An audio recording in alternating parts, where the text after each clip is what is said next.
Northanger Abbey by Jane Austen. Chapter 22. The housemaid's folding back her window shutters at 8 o'clock the next day was the sound which first roused Catherine, and she opened her eyes, wondering that they could ever have been closed, on objects of cheerfulness. Her fire was already burning, and a bright morning had succeeded the tempest of the night.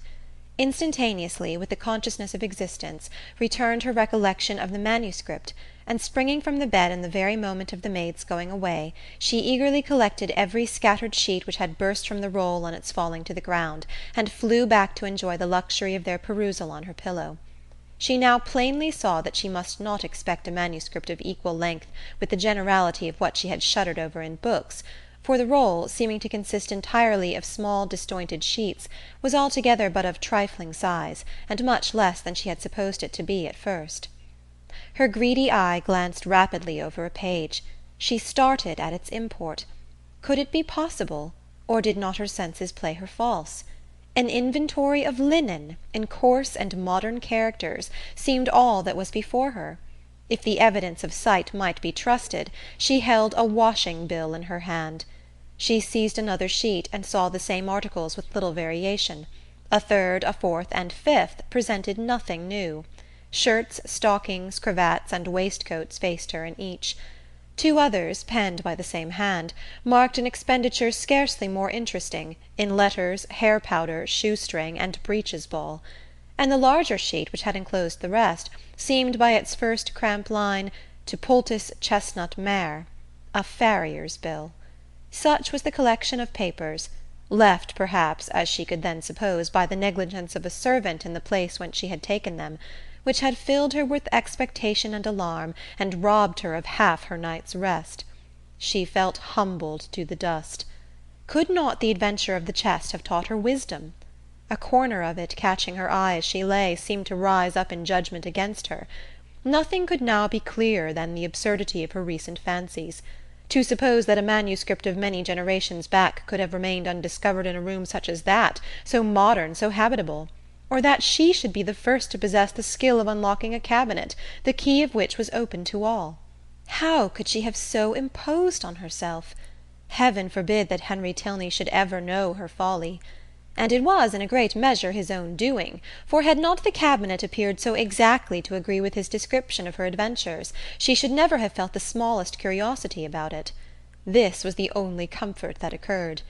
Impatient to get rid of those hateful evidences of her folly, those detestable papers then scattered over the bed, she rose directly, and folding them up as nearly as possible in the same shape as before, returned them to the same spot within the cabinet, with a very hearty wish that no untoward accident might ever bring them forward again, to disgrace her even with herself. Why the locks should have been so difficult to open, however, was still something remarkable, for she could now manage them with perfect ease.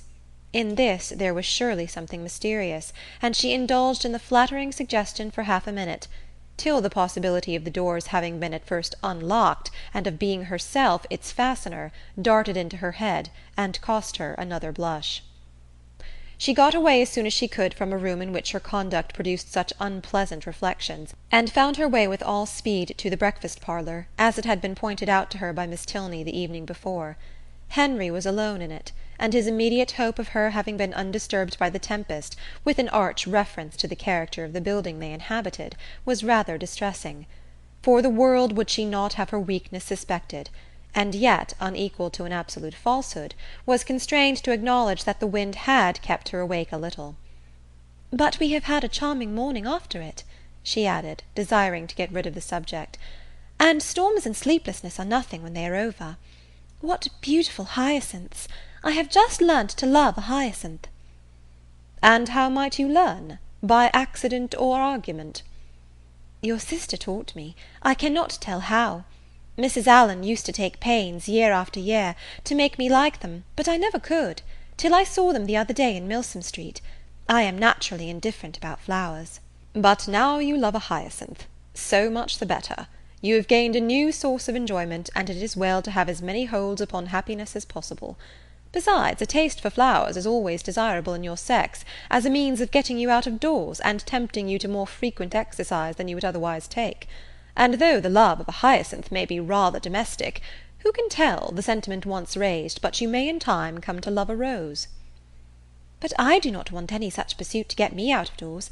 The pleasure of walking and breathing fresh air is enough for me, and in fine weather I am out more than half my time. Mamma says I am never within. At any rate, however, I am pleased that you have learnt to love a hyacinth. The mere habit of learning to love is the thing, and a teachableness of disposition in a young lady is a great blessing. Has my sister a pleasant mode of instruction?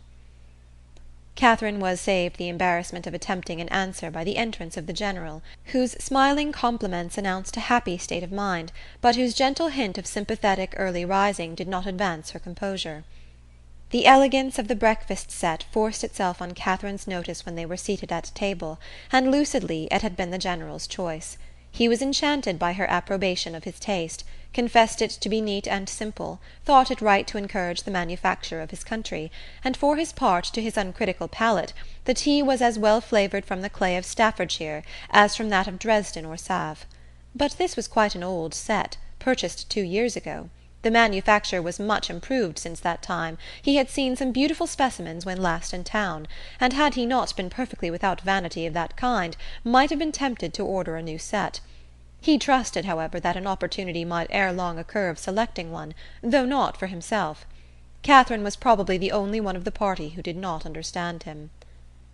Shortly after breakfast Henry left them for Woodston, where business required and would keep him 2 or 3 days. They all attended in the hall to see him mount his horse, and immediately on re-entering the breakfast-room, Catherine walked to a window in the hope of catching another glimpse of his figure. "This is a somewhat heavy call upon your brother's fortitude," observed the General to Elinor. "Woodston will make but a sombre appearance to-day." "Is it a pretty place?" asked Catherine. "What say you, Elinor? Speak your opinion, for ladies can best tell the taste of ladies in regard to places as well as men. I think it would be acknowledged by the most impartial eye to have many recommendations. The house stands among fine meadows facing the south-east, with an excellent kitchen garden in the same aspect. The walls surrounding which I built and stocked myself about 10 years ago, for the benefit of my son. It is a family living, Miss Morland, and the property in the place being chiefly my own, you may believe I take care that it shall not be a bad one. Did Henry's income depend solely on this living, he would not be ill provided for. Perhaps it may seem odd that, with only 2 younger children, I should think any profession necessary for him, and certainly there are moments when we could all wish him disengaged from every tie of business.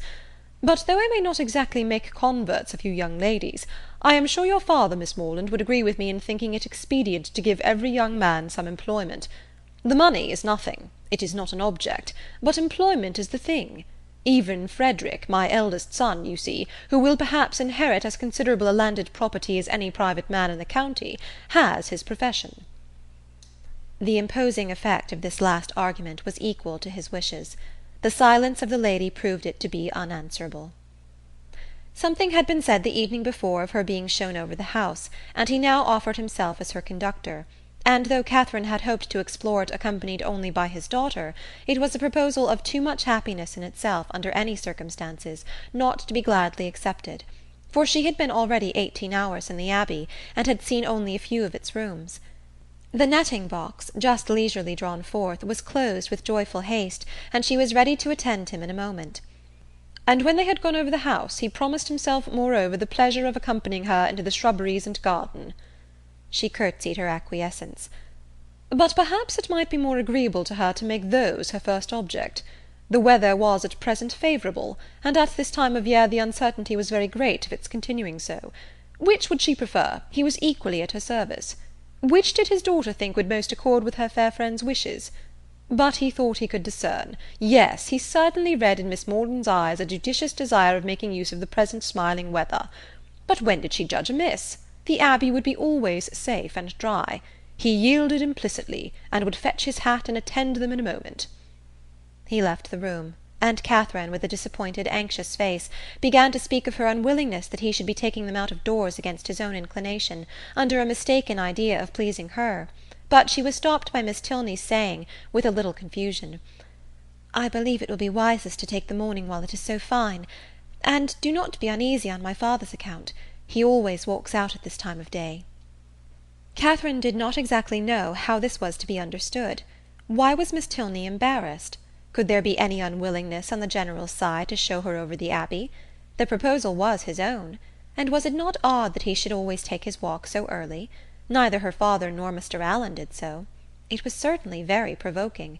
She was all impatience to see the house, and had scarcely any curiosity about the grounds. If Henry had been with them, indeed! But now she should not know what was picturesque when she saw it. Such were her thoughts, but she kept them to herself, and put on her bonnet in patient discontent. She was struck, however, beyond her expectation by the grandeur of the Abbey as she saw it for the first time from the lawn, and two sides of the quadrangle, rich in Gothic ornaments, stood forward for admiration. The remainder was shut off by knolls of old trees or luxuriant plantations, and the steep woody hills rising behind to give it shelter were beautiful even in the leafless month of March. Catherine had seen nothing to compare with it, and her feelings of delight were so strong that, without waiting for any better authority, she boldly burst forth in wonder and praise. The General listened with assenting gratitude, and it seemed as if his own estimation of Northanger had waited unfixed till that hour. The kitchen garden was to be next admired, and he led the way to it across a small portion of the park. The number of acres contained in this garden was such as Catherine could not listen to without dismay, being more than double the extent of all Mr. Allen's, as well as her father's, including churchyard and orchard. The walls seemed countless in number, endless in length. A village of hothouses seemed to arise among them, and a whole parish to be at work within the enclosure. The General was flattered by her looks of surprise, which told him almost as plainly, as soon as he forced her to tell him in words, that she had never seen any gardens at all equal to them before, and he then modestly owned that, without any ambition of that sort himself, without any solicitude about it, he did believe them to be unrivalled in the kingdom. If he had a hobby-horse, it was that. He loved a garden. Though careless enough in most matters of eating, he loved good fruit, or if he did not, his friends and children did. There were great vexations, however, attending such a garden as his. The utmost care could not always secure the most valuable fruits. The pinery had yielded only 100 in the last year. Mr. Allen, he supposed, must feel these inconveniences as well as himself. No, not at all. Mr. Allen did not care about the garden, and never went into it. With a triumphant smile of self-satisfaction, the General wished he could do the same, for he never entered his, without being vexed in some way or another by its falling short of his plan. "How were Mr. Allen's succession houses worked?" describing the nature of his own as they entered them. "Mr. Allen had only one small hothouse, which Mrs. Allen had the use of for her plants in winter, and there was a fire in it now and then." "He is a happy man," said the General, with a look of very happy contempt. Having taken her into every division and led her under every wall, till she was heartily weary of seeing and wondering, he suffered the girls at last to seize the advantage of an outer door, and then expressing his wish to examine the effect of some recent alterations about the tea-house, proposed it as no unpleasant extension of their walk, if Miss Morland were not tired. "But where are you going, Elinor? Why do you choose that cold, damp path to it? Miss Morland will get wet. Our best way is across the park." "This is so favourite a walk of mine," said Miss Tilney, "that I always think it the best and nearest way. But perhaps it may be damp." It was a narrow winding path through a thick grove of old Scotch firs, and Catherine, struck by its gloomy aspect and eager to enter it, could not, even by the General's disapprobation, be kept from stepping forward. He perceived her inclination, and having again urged the plea of health in vain, was too polite to make further opposition. He excused himself, however, from attending them. The rays of the sun were not too cheerful for him, and he would meet them by another course. He turned away, and Catherine was shocked to find how much her spirits were relieved by the separation. The shock, however, being less real than the relief, offered it no injury, and she began to talk with easy gaiety of the delightful melancholy which such a grove inspired. "I am particularly fond of this spot," said her companion with a sigh. "It was my mother's favourite walk."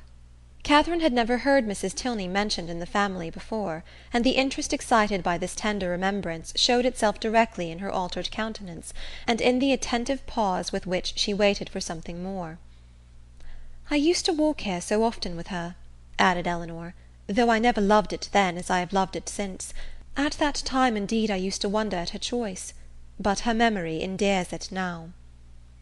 "And ought it not," reflected Catherine, "to endear it to her husband? Yet the General would not enter it." Miss Tilney continuing silent, she ventured to say, "Her death must have been a great affliction." "A great and increasing one," replied the other in a low voice. "I was only 13 when it happened, and though I felt my loss perhaps as strongly as one so young could feel it, I could not, then know what a loss it was." She stopped for a moment, and then added with great firmness, "I have no sister, you know, and though my brothers are very affectionate, and Henry is a great deal here, which I am most thankful for, it is impossible for me not to be often solitary." "To be sure, you must miss him very much." "A mother would have been always present. A mother would have been a constant friend. Her influence would have been beyond all other." "Was she a very charming woman? Was she handsome? Was there any picture of her in the Abbey? And why had she been so partial to that grove? Was it from dejection of spirits?" were questions now eagerly poured forth. The first 3 received a ready affirmative, the 2 others were passed by; and Catherine's interest in the deceased Mrs. Tilney augmented with every question, whether answered or not. Of her unhappiness in marriage she felt persuaded. The General certainly had been an unkind husband. He did not love her walk; could he therefore have loved her? And besides, handsome as he was, there was a something in the turn of his features which spoke his not having behaved well to her. "Her picture, I suppose," blushing at the consummate art of her own question, "hangs in your father's room?" "No, it was intended for the drawing-room; but my father was dissatisfied with the painting, and for some time it had no place. Soon after her death I obtained it for my own, and hung it in my bedchamber, where I shall be happy to show it you. It is very like." Here was another proof. A portrait, very like, of a departed wife, not valued by the husband. He must have been dreadfully cruel to her. Catherine attempted no longer to hide from herself the nature of the feelings which, in spite of all his attentions, he had previously excited, and what had been terror and dislike before was now absolute aversion. Yes, aversion. His cruelty to such a charming woman made him odious to her. She had often read of such characters which Mr. Allen had been used to call unnatural and overdrawn, but here was proof positive of the contrary. She had just settled this point when the end of the path brought them directly upon the General, and in spite of all her virtuous indignation, she found herself again obliged to walk with him, listen to him, and even to smile when he smiled. Being no longer able, however, to receive pleasure from the surrounding objects, she soon began to walk with lassitude. The General perceived it, and with a concern for her health, which seemed to reproach her for her opinion of him, was most urgent for returning with his daughter to the house. He would follow them in a quarter of an hour. Again they parted, but Eleanor was called back in half a minute to receive a strict charge against taking her friend round the Abbey till his return. This second instance of his anxiety to delay what she so much wished for struck Catherine as very remarkable.